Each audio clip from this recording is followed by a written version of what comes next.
Argentinian Cardinal Leonardo Sandri was the first person to tell the world that John Paul II had passed away.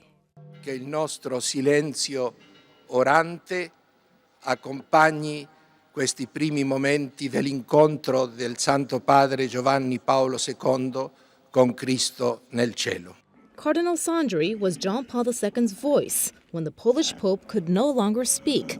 The Pope had an operation, and even though it was a success, John Paul II lost his voice.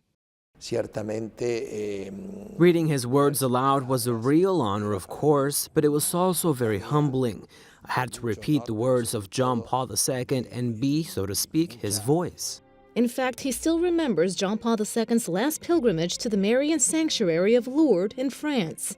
It marked his last trip out of Italy, and what struck people the most is that he didn't hide his ailments.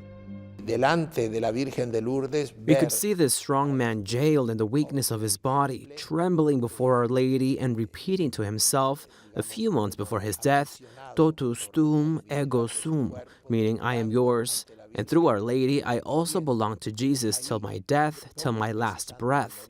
This all happened in August 2004. In the last stages, he saw John Paul II struggle, but as the world looked on, even his pain became a message. In John Paul II's sickness, he says, Christians can find a good example of holiness.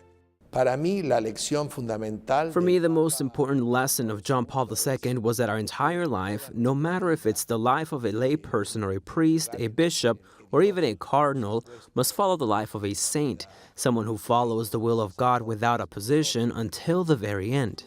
9 years after his death, the Argentinian cardinal says it will be a privilege to see John Paul II declared a saint. His life was a message, and it's a message that still resonates around the world.